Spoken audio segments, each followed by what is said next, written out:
नमस्कार साथियों, स्वागत है आपके अपने YouTube channel dear brother knowledge TV पर। दोस्तों, आज के इस वीडियो में हम लोग कोशिका के बारे में जानकारी प्राप्त करेंगे।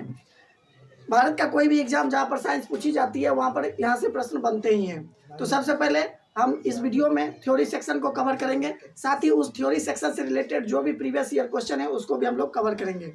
तो दोस्तों, आप सबसे पहले आप शुरू से लेकर अंत तक वीडियो को जरूर देखेंगे। साथ ही वीडियो के अंत में एक टेस्ट का भी आयोजन करवाया जाएगा इस बोर्ड के माध्यम से, ताकि इस पर बताए गए जो भी क्वेश्चन दिए हुए रहेंगे उसको आप लोग अटेम्प्ट करेंगे और आप अपनी जानकारी को आप परख सकेंगे।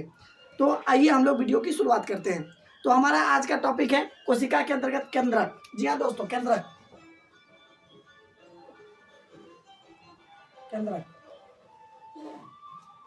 हम जानते हैं कि कोशिका के अंदर विभिन्न प्रकार के अंगक पाए जाते हैं, जिसको हम लोग कोशिकांग या कोशिका के अंगक कहलाते हैं। हम लोगों ने बारी बारी से कोशिका के अंतर्गत आने वाले विभिन्न अंगकों के बारे में जानकारी प्राप्त किया, जिसमें हम लोगों का बहुत से अंगक थे, जैसे कि कोशिका झिल्ली, कोशिका द्रव, तारक, माइटोकॉन्ड्रिया, राइबोसोम, लाइसोसोम। इसी प्रकार की और भी बहुत सारी संरचनाएं थी जो कि कोशिका के अंदर पाई जाती थी। अब हमारा लास्ट संरचना है केंद्रक। जी हाँ दोस्तों, यह केंद्रक जो है वह कोशिका के लिए बहुत ही महत्वपूर्ण है, क्योंकि इसी केंद्रक के द्वारा हम मनुष्यों के अंतर्गत विभिन्न प्रकार के लक्षणों का क्या होता है, निर्धारण होता है। साथ ही विभिन्न प्रकार के अनुवांशिक गुणों का वाहक इस केंद्रक के अंदर पाए जाने वाले पदार्थों के माध्यम से होता है, जिसे आप लोग डीएनए, आरएनए या फिर अन्य अनुवांशिक पदार्थों के आधार पर इसको परिभाषित कर सकते हो। तो सबसे पहले हम यह जानते हैं कि जैसे यह कोशिका है, इस कोशिका के अंदर बीच में हमारे शरीर में असंख्य कोशिकाएं पाई जाती है, और असंख्य कोशिकाओं के अंदर प्रत्येक कोशिकाओं में एक गोलनुमा संरचना पाई जाती है, जिसको हम लोग केंद्रक कहते हैं। जी हाँ दोस्तों, केंद्रक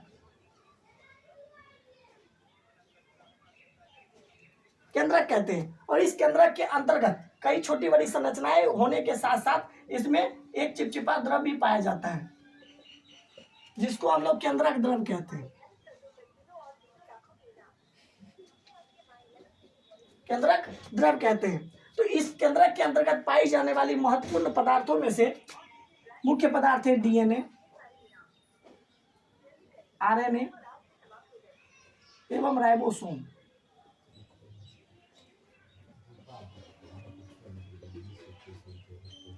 हमने राइबोसोम के बारे में पढ़ लिया है। तो डीएनए और आरएनए के बारे में हम लोग बारी बारी से पढ़ेंगे, लेकिन तब तक हम यह जानते हैं कि डीएनए और आरएनए जो है यह एक आनुवांशिक पदार्थ है। यह हम मनुष्यों में आनुवांशिक गुणों के वाहक के लिए क्या होते हैं, जिम्मेवार होते हैं। और केवल आनुवांशिक गुणों का वाहक ही नहीं, बल्कि मनुष्य के अंतर्गत विभिन्न प्रकार के लक्षणों का निर्धारण जो होता है वह इसी डीएनए और आरएनए के माध्यम से होता है। तो इसके अलावा हम लोग केंद्रक के बारे में अन्य कुछ जो बेसिक पॉइंट्स हैं वो हम लोग जानते हैं, जैसे कि केंद्रक की खोज, कोशिका के अंतर्गत केंद्रक की खोज रॉबर्ट ब्राउन नामक वैज्ञानिक ने 1831 ईस्वी में किया था। 1831 ईस्वी में रॉबर्ट ब्राउन ने खोज किया था। इसके अलावा यदि हम लोग केंद्रक का अध्ययन, कोशिका के केंद्रक का अध्ययन हम लोग जीव विज्ञान की जिस शाखा के अंतर्गत करते हैं उसे हम लोग कैरियोलॉजी कहते हैं। जी हाँ दोस्तों,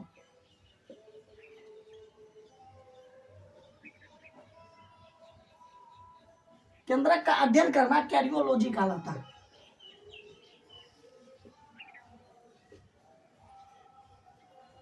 इसके अलावा कोशिका के अंतर्गत विभिन्न प्रकार के कार्यों का जो परिचालन होता है वह इस केंद्रक के अंतर्गत पाई जाने वाली संरचनाएं, या फिर यूं कहे तो केंद्रक के द्वारा ही क्या होती है, नियंत्रित होती है। तो इसलिए इसे केंद्रक का दिमाग, कोशिका का दिमाग भी कहते हैं। चूंकि हमारे शरीर के अंतर्गत होने वाली विभिन्न क्रियाओं का संचालन या नियंत्रण या फिर यूं कहे समन्वय, तो वो किसके माध्यम से होता है, हमारे मस्तिष्क के माध्यम से, दिमाग के माध्यम से। ठीक उसी तरह कोशिका के अंतर्गत विभिन्न प्रकार के कार्यों का जो संचालन होगा या नियंत्रण होगा या समन्वय होगा वह इस केंद्रक के ही माध्यम से होता है। इसलिए इस केंद्रक को हम लोग कोशिका का दिमाग भी कहते हैं। जी हाँ दोस्तों, कोशिका का दिमाग।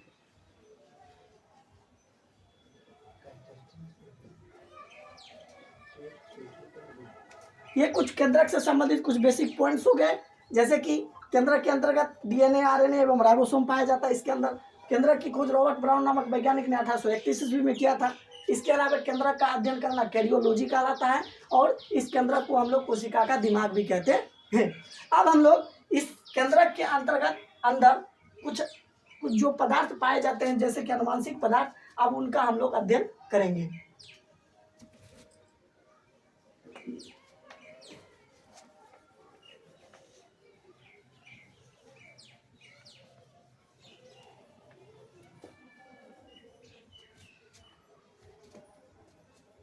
यदि इस केंद्रक को आप देखते हो, इस केंद्रक को आप यदि देखते हो, इस केंद्रक के अंदर इस प्रकार की संरचनाएं देखने को मिलती है। जी हाँ दोस्तों, इस प्रकार की संरचनाएं देखने को मिलती है। और यह जो संरचनाएं आपको दिखाई देती है, यह धागे नुमा होती है। धागे नुमा होने के साथ साथ यह एक जाली नुमा संरचना के जैसे दिखाई देती है, इसलिए इसको हम लोग क्रोमेटिन जालिका भी कहते हैं।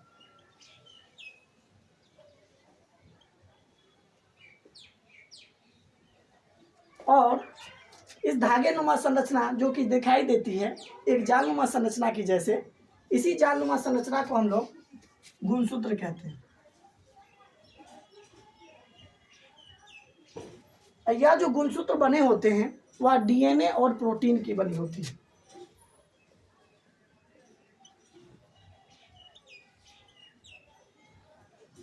अर्थात कोई आपसे पूछ सकता है कि गुणसूत्र के अंतर्गत क्या पाए जाते हैं, तो गुणसूत्र के अंदर डीएनए और प्रोटीन पाए जाते हैं, जैसा कि आप देख सकते हैं। और यह डीएनए जो होता है यही आनुवांशिक पदार्थ होता है, यह आनुवांशिक पदार्थ है।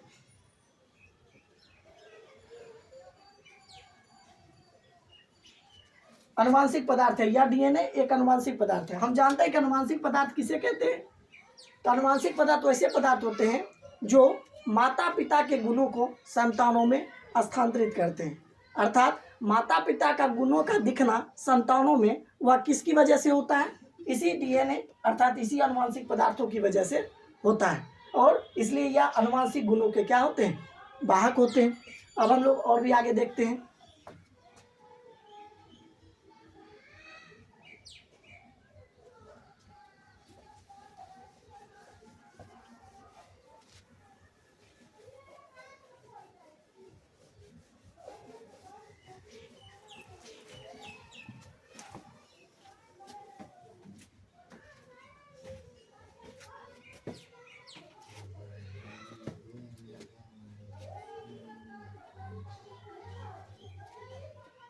हमने इस प्रकार की संरचना को देखा।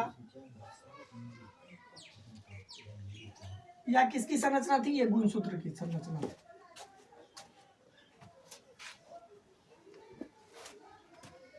इस गुणसूत्र के अंतर्गत क्या पाए जाते हैं, डीएनए और प्रोटीन पाए जाते हैं। यदि उस गुणसूत्र को हम बाहर निकाल कर देखें, या तो जाल की तरह दिखती है, यदि इसको हम बाहर निकाल के देखें, ये कुछ इस प्रकार की दिखती है।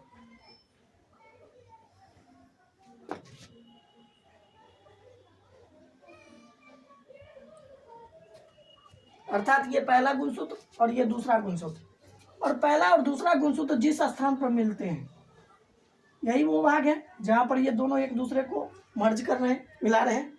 इस स्थान को सेंट्रोमियर कहते हैं।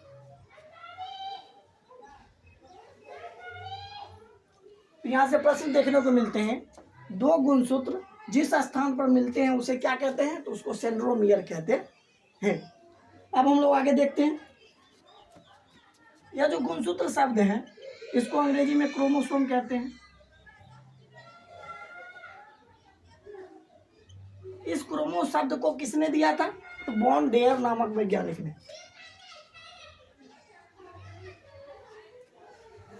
बॉन डेयर नामक वैज्ञानिक ने इस गुणसूत्र शब्द का क्या किया था, पहली बार प्रयोग किया था। अब हम लोग आगे देखते हैं।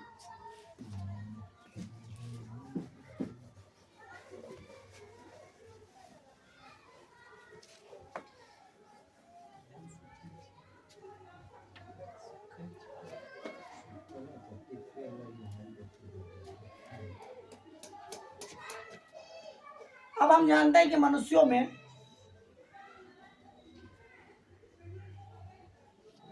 23 जोड़ी गुणसूत्र पाए जाते हैं।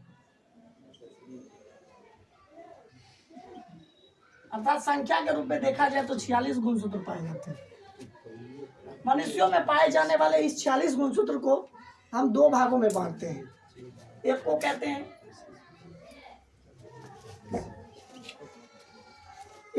ऑटोसोम, ऑटोसोम, और एक को कहते हैं सेक्स क्रोमोसोम।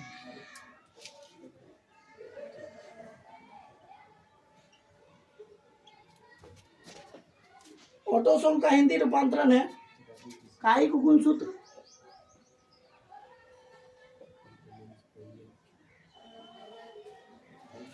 और इसका हिंदी रूपांतरण है लिंग गुणसूत्र।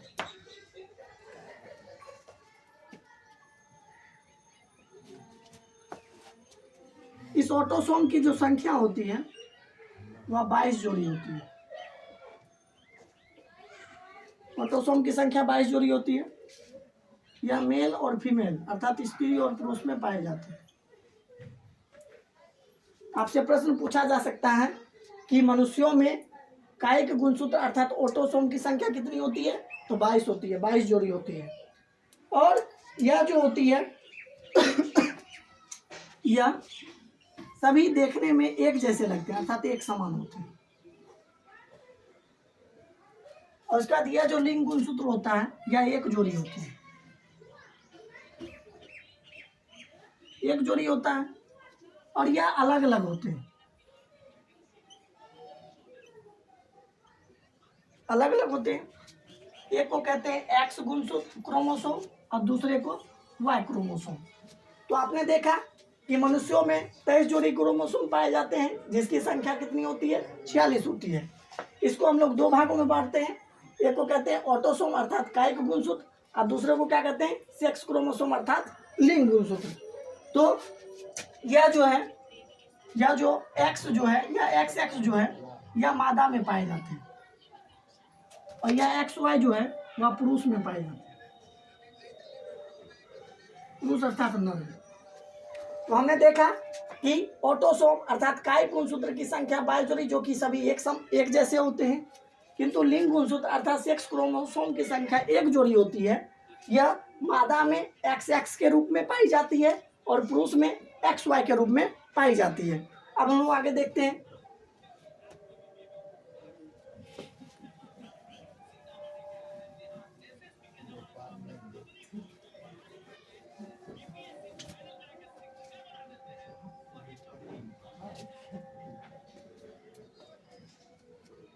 आप लोग यहाँ देख सकते हैं एक्स वाई, यह जो वाई गुणसूत्र जो है, यह वाई गुणसूत्र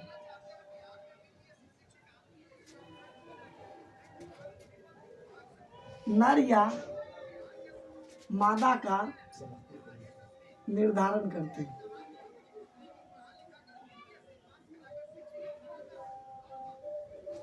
नर या मादा का निर्धारण करने का जो मुख्य काम है वह इस वाई गुणसूत्र का होता है। इसके अलावा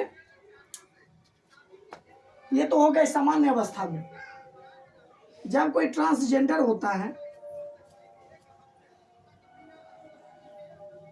जब कोई ट्रांसजेंडर अर्थात जिनमें दोनों लिंग मौजूद हो,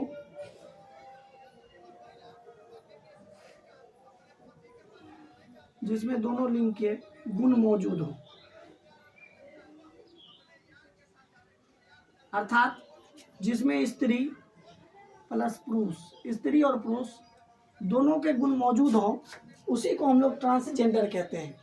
और ट्रांसजेंडर कैसे उत्पन्न होते हैं, तो जब किसी व्यक्ति के अंदर या जब किसी बच्चे में यदि गुणसूत्र या 44 गुणसूत्र जो कि ऑटोसोम है, इसके अलावा एक्स वाई और एक्स, अर्थात जब उनमें उस बच्चे में 44 ये जो क्रोमोसोम है या एक्स क्रोमोसोम, 44 क्रोमोसोम जिसको ऑटोसोम कहते हैं, इसके अलावा एक्स वाई जो कि सेक्स क्रोमोसोम है, और इसके अलावा एक और एक्स्ट्रा यदि एक्स क्रोमोसोम जुड़ जाता है, तो इस प्रकार उत्पन्न बच्चे जो होते हैं वह ट्रांसजेंडर होते हैं, अर्थात उसमें स्त्री और पुरुष दोनों के गुण मौजूद होते हैं।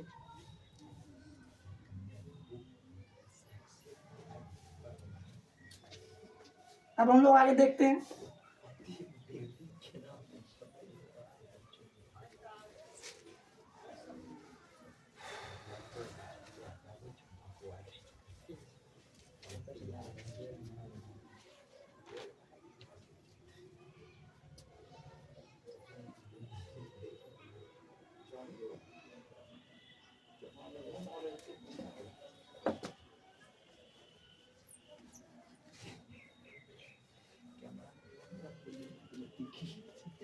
अब हम लोग पढ़ते हैं न्यूक्लिक एसिड के बारे में। न्यूक्लिक अम्ल या न्यूक्लिक एसिड क्या दो प्रकार के होते हैं, एक होता है डीएनए और एक क्या होता है आरएनए। और यह न्यूक्लिक एसिड किस में पाया जाता है, केंद्रक में। केंद्रक का निर्माण न्यूक्लिक एसिड से होता है और यह न्यूक्लिक एसिड दो प्रकार के होते हैं, एक डीएनए और दूसरा आरएनए। डीएनए का फुल फॉर्म होता है deoxy ribose nucleic acid. RNA का फुल फॉर्म होता है राइबो न्यूक्लिक एसिड। यह डीएनए जो पाया जाता है यह अधिकांश जीवों में पाया जाता है।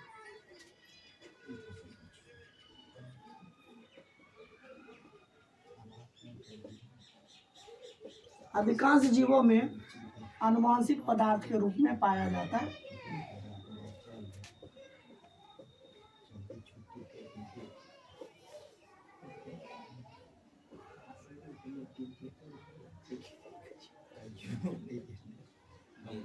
यह जो आरएनए होता है यह सूक्ष्म जीवों में पाए जाते हैं।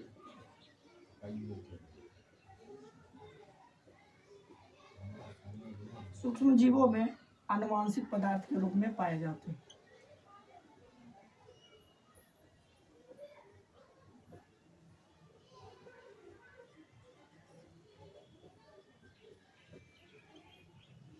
तो हमने देखा केंद्रक न्यूक्लिक एसिड से बने होते हैं और यह न्यूक्लिक एसिड दो प्रकार के होते हैं, एक डीएनए दूसरा आरएनए।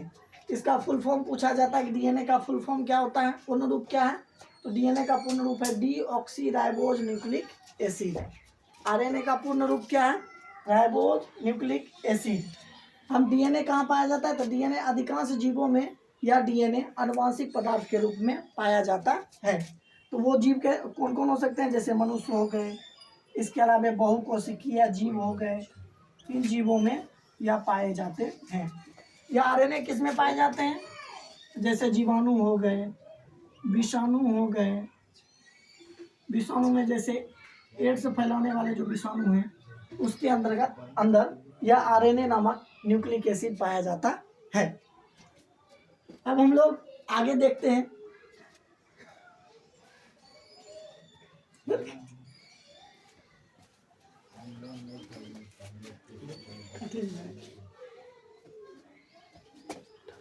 टेस्ट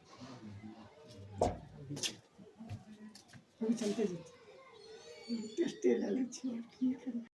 तो ठीक है, अब हम लोग आगे देखते हैं।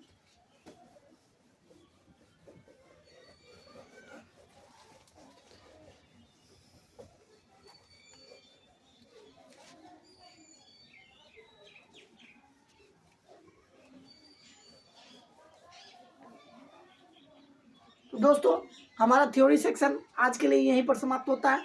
अब हम लोग आज के इस थ्योरी सेक्शन से रिलेटेड जो भी important question previous year exam में पूछे गए हैं अब उसको हम लोग टेस्ट के रूप में देखते हैं। आज के टेस्ट का पहला क्वेश्चन है कि केंद्रक की खोज किसने किया। जी हाँ दोस्तों, केंद्रक की खोज किसने किया, इसका करेक्ट आंसर है 1831 ईस्वी में रॉबर्ट ब्राउन नामक वैज्ञानिक ने केंद्रक की खोज किया था। हमारा दूसरा क्वेश्चन है कोशिका का दिमाग किसे कहते हैं, तो कोशिका का दिमाग केंद्रक को कहते हैं।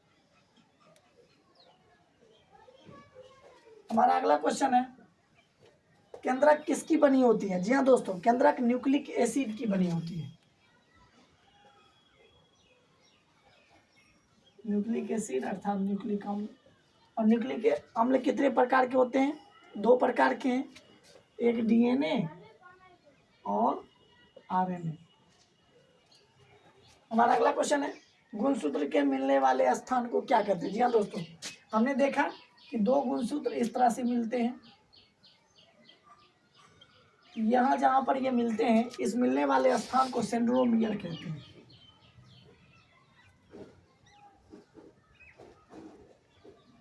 हमारा अगला क्वेश्चन है क्रोमोसोम शब्द किसने दिया। जी हाँ दोस्तों, क्रोमोसोम का हिंदी रूपांतरण है गुणसूत्र और गुणसूत्र का अंग्रेजी शब्द अर्थात क्रोमोसोम किसने दिया? इसका करेक्ट आंसर है वॉल्डेयर। वॉल्डेयर ने क्रोमोसोम शब्द को दिया था। हमारा अगला क्वेश्चन है, मनुष्य में क्रोमोसोम की संख्या कितनी होती है? जी हाँ दोस्तों, मनुष्य में क्रोमोसोम की संख्या कितनी होती है? तो 46 होती है। और इसको दो भाग में बांटा गया है। एक को क्या कहते हैं दोस्तों? एक को कहते हैं ऑटोसोम और एक को कहते हैं सेक्स क्रोमोसोम। इसकी संख्या 22 जोड़ी होती है अर्थात 44, और इसकी संख्या 1 जोड़ी होती है अर्थात 2, और यह 2 किस रूप में पाए जाते हैं? XX और XY के रूप में। और यह XX कहाँ पाए जाते हैं? या फीमेल में अर्थात मादा में, और यह XY कहाँ पाए जाते हैं? नर में अर्थात पुरुष में। हमने देखा कि मनुष्य में क्रोमोसोम की संख्या 46 होती है। हमारा अगला क्वेश्चन है, ट्रांसजेंडर में गुणसूत्र होते हैं अर्थात ट्रांसजेंडर में किस गुणसूत्र की उपस्थिति की वजह से उनके गुण ट्रांसजेंडर की जैसे हो जाते हैं? तो ट्रांसजेंडर में यह 44 जो गुणसूत्र होता है ये तो ऑटोसोम हो गया, इसके अलावा XY प्लस X अर्थात ये जो गुणसूत्र हैं यह आपको सेक्स क्रोमोसोम है अर्थात 44 प्लस XY ये तो हो गई 46, और इसके अलावा जब एक और X गुणसूत्र जुड़ जाता है तो वो ट्रांसजेंडर के लिए क्या होते हैं? जिम्मेवार होते हैं। हमारा अगला क्वेश्चन है कि नर या मादा का निर्धारण के लिए कौन जिम्मेवार होते हैं? नर और मादा के निर्धारण के लिए Y क्रोमोसोम जिम्मेवार होते हैं। तो दोस्तों ये आज के जो कुछ इम्पोर्टेंट क्वेश्चन है उसको हम लोगों ने देखा। तो आज का यह वीडियो यहीं पर समाप्त होता है। आपको यह वीडियो कैसा लगा आप कमेंट बॉक्स में जरूर बता सकते हैं। तब तक के लिए जय हिंद, जय भारत, वंदे मातरम।